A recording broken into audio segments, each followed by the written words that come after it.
এতদিন ধরে একটা সুযোগ খুঁজছিলাম মোড়ল মশাইয়ের বাড়িতে চুরি করব বলে। আজকে সেই সুযোগটা আমি পেলাম। এই সুযোগকে হাতছাড়া করলে হবে না। হ্যাঁ,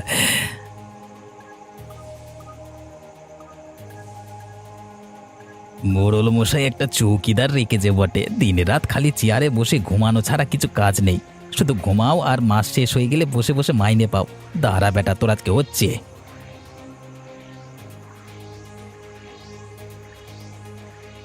সকলে এখন ঘুমাচ্ছে। ধীরে ধীরে আলমারি খুলে সব সোনা দানা নিয়ে চলে যায়। বেশি দেরি করলে কেউ যদি আবার জেগে যায় তখন এক তুলকালাম কাণ্ড হবে। বরং তাড়াতাড়ি কাজ ছেড়ে আমিও চলে যাই, কেউ টেরও পাবে না।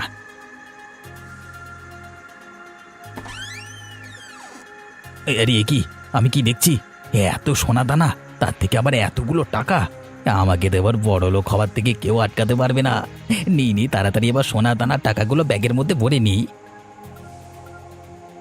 যাই, এবার বাড়ির দিকে চলে যাই। গিয়ে গিন্নিকে এই আনন্দ সংবাদটা দিতে হবে। চলে যাই এক্ষুনি, আবার মোড়ল মশাই উঠে গেলে আমি অসুবিধায় পড়ে যাব। তাড়াতাড়ি চলে যাই বাবা।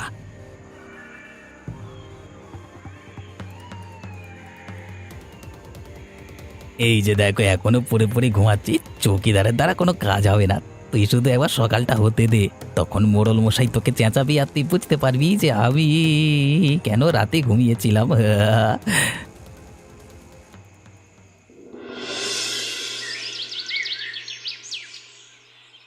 কি গো, তুমি কি শুনতে পাচ্ছ? তাড়াতাড়ি একবার ওঠো, দেখো আমাদের এ কি অবস্থা হয়ে গেল। আরে আরে কি হয়েছে গো গিন্নি? আজকে তো রবিবার, তা আজকে তো আমাদের সেরকম কোনো কাজ নেই।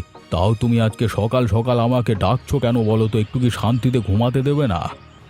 তুমি পরে ঘুমাবে, এখন দেখবে এসো আমাদের কি অবস্থা হয়ে গেছে। কি অবস্থা হয়েছে আমাদের, আর তুমি সাত সকালবেলায় কাঁদছো কেন? আজ সকালে আমি আমাদের চৌকিদার দীপককে যখন এ মাসের মাইনে দেওয়ার জন্য আলমারি খুলে টাকা বের করছিলাম, তখন দেখি আমাদের আলমারিতে সোনা দানা সহ সমস্ত টাকা পয়সা চুরি হয়ে গেছে।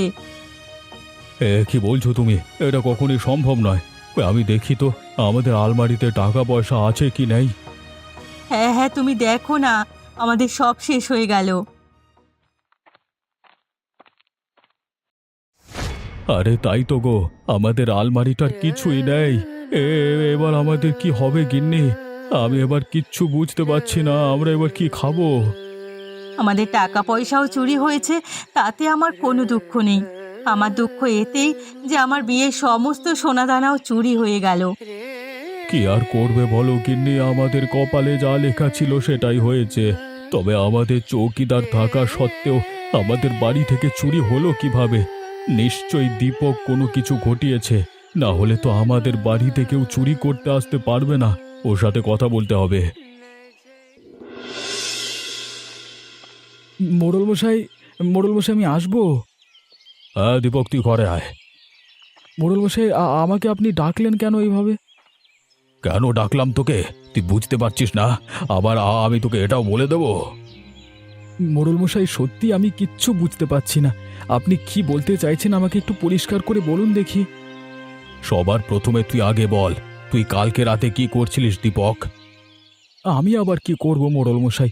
আমি তো ঘরের বাইরে বসে পাহারা দিচ্ছিলাম, আর তো কিছু করিনি। কেন, কি হয়েছে কি? আর আপনি আমাকে হঠাৎ করে এ প্রশ্ন করছেন কেন? তুই আবার মিথ্যে কথা বলছিস। তুই যদি কালকে রাতে বাইরে বসে পাহারা দিতিস তাহলে আমাদের বাড়ি থেকে সোনা দানা টাকা পয়সা চুরি হতো না। কালকে রাতে কি করেছিলি সত্যি করে বল। এই রে, অনেক বড় ঘটনা ঘটে গেছে যে এখন যদি আমি বাবুকে বলি কালকে রাতে ঘুমুচ্ছিলাম তাহলে তো আমার চাকরি গেল বলে। এখন কি করি? আমার মাথা কিন্তু গরম হয়ে যাচ্ছে, চুপ করে দাঁড়িয়ে থাকিস না। আসলে মোড়ল মশাই, কালকে রাতে পাহারা দিতে দিতে আমি কিছুক্ষণের জন্য ঘুমিয়ে পড়েছিলাম।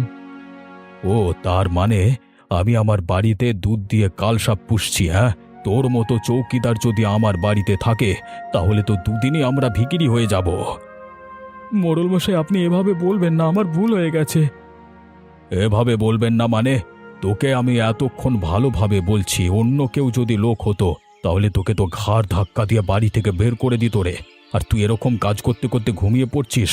তোকে আর আমাদের বাড়িতে কাজে আসতে হবে না, আমি অন্য লোক খুঁজে নেব। না মোড়ল মশাই, আপনি এরকম করবেন না। তাহলে আমরা যে না খেতে পেয়ে মরে যাব। বাড়িতে যে আমার একটা বউ আছে তাকে আমি কি খাওয়াবো? সেসব আমি জানি না। তোকে আমি এখনো ভালোভাবে বলছি, বাড়ি থেকে বেরিয়ে যা, না হলে কিন্তু। ঠিক আছে মোড়ল মশাই, আমি চলে যাচ্ছি।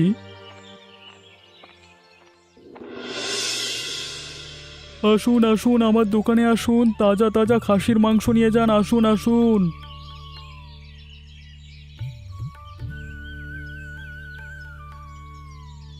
অতনুদা, অতনুদা, আমাকে 1 কেজি খাসির মাংস দাও তো। আরে এ কি দেখছি আমি, শুভেন্দু আমার দোকানে, তাও আবার 1 কেজি খাসির মাংস চাইছে। আমি ঠিক শুনছি তো? হ্যাঁ হ্যাঁ, সবই ঠিকই শুনছো।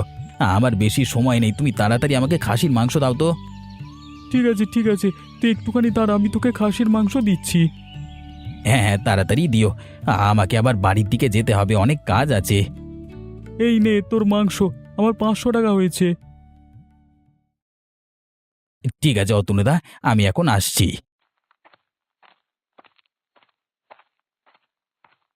আরে অতনু, তোর দোকান থেকে শুভেন্দু মাংস নিয়ে গেল নাকি? হ্যাঁ গো দীপকদা, আমিও তো অবাক হয়ে গেছি।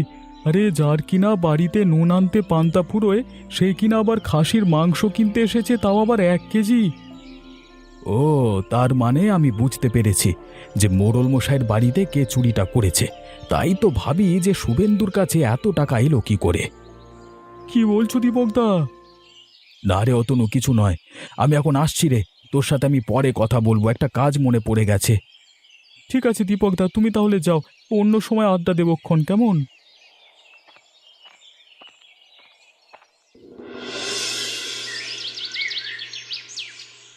কই গো, কোথায় গেলে? এই তো একটু আগে বলছিলে যে খিদের জ্বালায় তোমার পেটে নাকি ছুঁচো টন দিচ্ছে, আর এখন খাবার বেড়ে বসে আছি, তোমার তো কোনো পাত্তাই নেই দেখছি।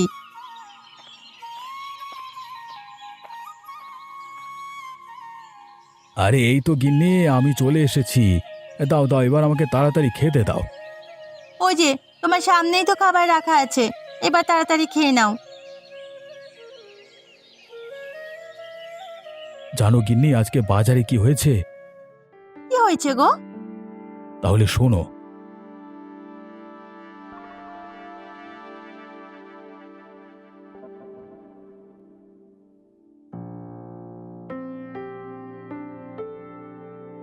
সে কি, ওরা খাসির মাংস কিনছে, তা এত পয়সা পেল কোত্থেকে?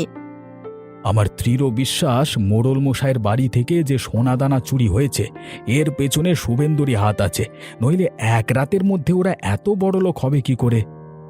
তাহলে ওর জন্য যখন তোমার অত ক্ষতি হয়েছে, তোমাকে মোড়ল মশাই কাজ থেকে বের করে দিয়েছে, তাহলে ওকে তুমি ওর প্রাপ্য শাস্তি দাও। হ্যাঁ গিন্নি, তুমি ঠিকই বলেছ। তবে আমি কি করব? ওদের তো ঘর আর একটা ছোট জমি ছাড়া কিছুই নেই। আমি ওদের ক্ষতি করবটাই বা কি? তুমি ওদের বাড়িতে মধ্যরাতে যাও, গিয়ে ওদের বাড়িতে আগুন লাগিয়ে দাও। তখন ওরা বুঝতে পারবে যে কত ধানে কত চাল। একজনের ক্ষতি করে কখনো সুখে থাকা যায় না। হ্যাঁ গিন্নি, তুমি ঠিকই বলেছ। আজকে রাতেই আমি ওদের বাড়িতে গিয়ে আগুন লাগিয়ে দেব।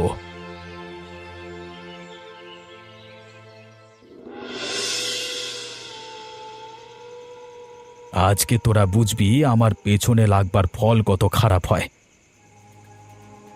আরে কি হলো? শুভেন্দু ফিসফিস করে কি কথা বলছে?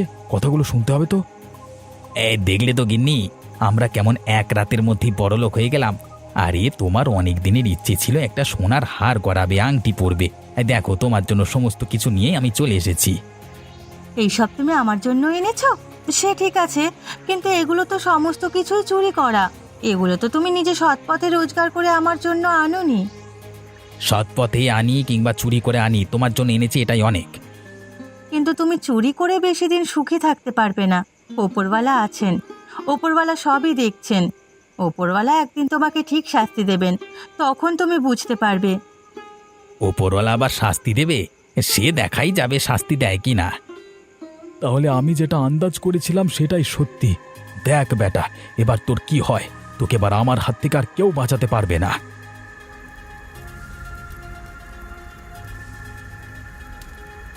নে, এবারে আগুনের মধ্যে তোরা জ্বলে পুড়ে মর, তবে আমি শান্তি পাবো। সাপও মরবে আর লাঠিও ভাঙবে না।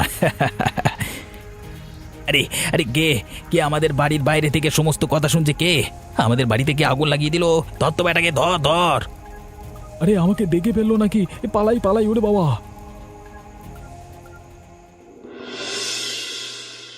এ আমাদের কি হলো গো? আমাদের সব কিছু শেষ হয়ে গেল। এবার আমরা কোথায় থাকবো, কি খাবো, কি পরবো? এ উপরওয়ালা, তুমি আমাদের সঙ্গে এ কি করলে? হায় উপরওয়ালা, আমাদের বাড়িটাই একমাত্র আশ্রয়ের স্থান ছিল, আর এটাও আগুনে জ্বলে পুড়ে শেষ হয়ে গেল। দেখলে তো, আমি তোমাকে বলেছিলাম যে হারামের টাকায় কখনো সুখী থাকা যায় না। উপরওয়ালা ঠিক শাস্তি দেবেন। আর আজ দেখো, সেটাই হলো আমাদের সাথে। বারবার বারণ করেছিলাম। এখন আমি কি করব, কোথায় থাকবো সেটা নিয়ে চিন্তায় আছি। আর তুমি কিনা কাটা গায়ে নুনের চিটে দিতে এসেছো। কি আর করবে, চলো, যাদের বাড়ি থেকে চুরি করে জিনিস নিয়ে এসেছিলে তাদের বাড়িতে গিয়ে সাহায্য চাই, যদি তারা আমাদের ওপর দয়া করে। হ্যাঁ গিন্নি, তুমি ঠিকই বলেছ। চলো চলো, আমরা মোড়ল মশাইয়ের কাছে যাই। উনি তো আর জানেন না আমি চুরি করেছি।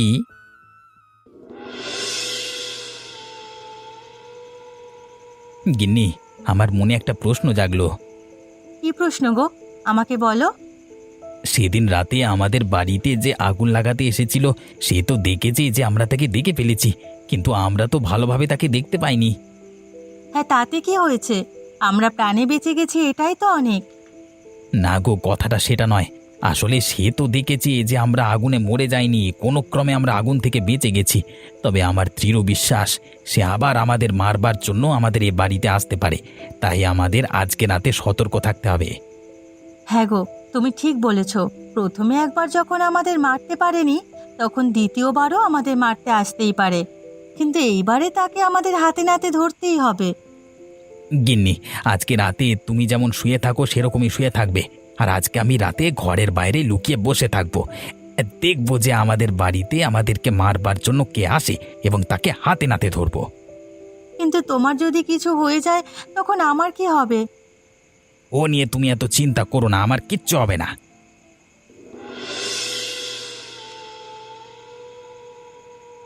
আজকে দেখি কে আগের দিন আমাদেরকে মারতে এসেছিল। যদি সে আজকে আসে, তাকে আমি হাতে নাতে ধরবই।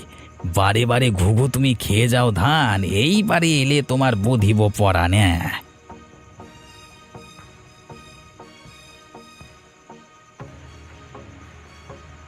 আরে কি হলো? শুভেন্দু গিন্নি তো বিছানায় শুয়ে আছে, কিন্তু আমি শুভেন্দুকে তো দেখতে পাচ্ছি না। সে কোথায় গেল? ও, তাহলে দীপক আমাদের বাড়িতে আগের দিন আগুন লাগিয়েছিল, এই ব্যাপার। দীপক কি করে এখন আমাকে দেখতে হবে। শুভেন্দু নাই তো কি হয়েছে? শুভেন্দুর গিন্নি তো আছে। আমি এখনই আগুন লাগিয়ে দিই। শুভেন্দু না মরলেও কোনো যায় আসে না, ওর গিন্নি মরলেই হবে। এবার আগুনটা লাগিয়ে দিই। আরে ধর ধর ধর, দীপককে ধর, আমাদের বাড়িতে আগুন লাগিয়ে আমাকে মারতে এসেছে। ধর ধর ধর ধর। আরে কি হলো? কি হলো? কি হলো মানে? তুই আমাদের বাড়িতে আগুন লাগিয়ে আমাদেরকে মারতে এসেছিস, আমি সব কথা তো শুনে নিয়েছি। কিন্তু তোরা জানলি কি করে যে আমি আবার তোদের বাড়িতে আগুন লাগাতে আসবো? আমি জানতাম যে আগের দিন আমাদের বাড়িতে আগুন লাগিয়েছিল, সে নিশ্চয়ই খবর পেয়েছে যে আমরা বেঁচে গেছি। তাই আমরা বুঝিয়ে গিয়েছিলাম যে আজকেও কেউ একটা আমাদের বাড়িতে আগুন লাগাতে আসবে।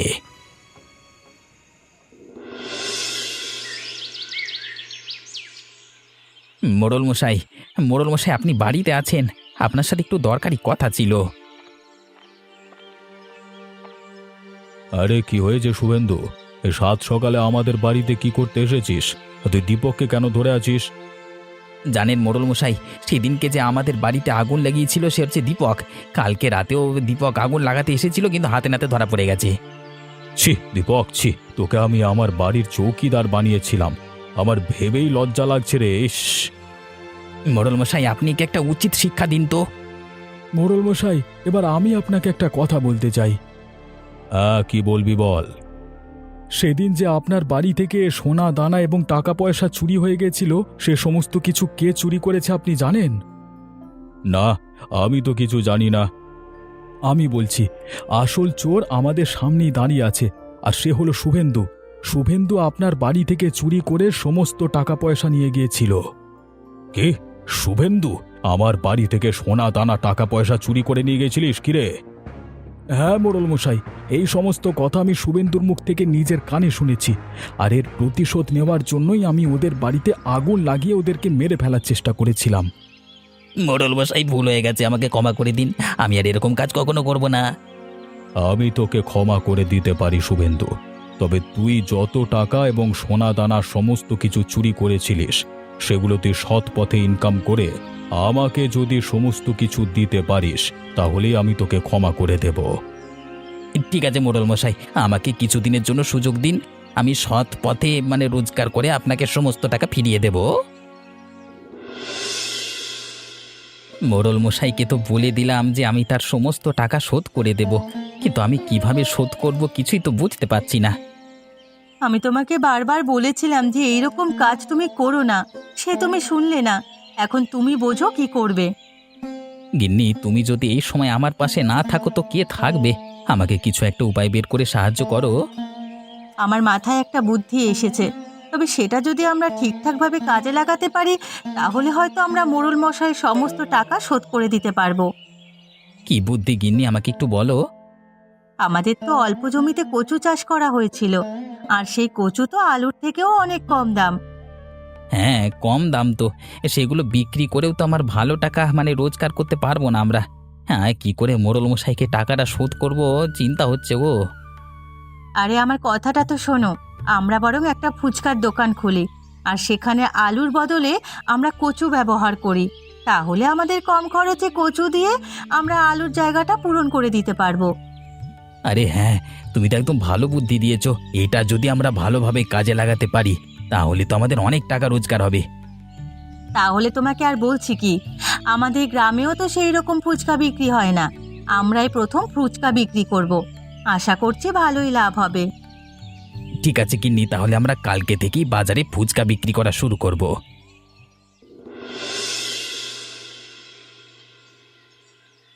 আসুন আসুন, আমাদের দোকানে আসুন, সুস্বাদু কচুর ফুচকা খেয়ে যান। আসুন আসুন। দিদিরা, বৌদিরা, আসুন, আমার দোকানে কচুর ফুচকা খেয়ে যান।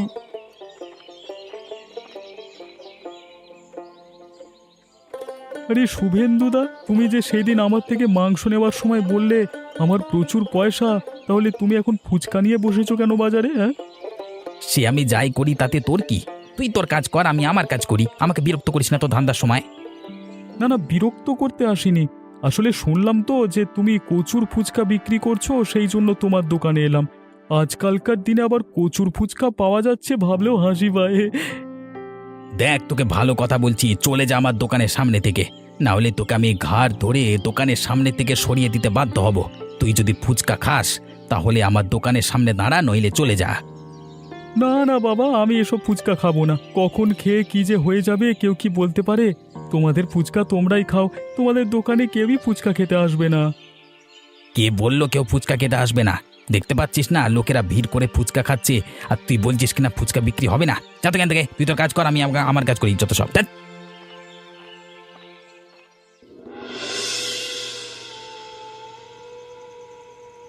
দীপকদা, দীপকদা বাড়িতে আছো?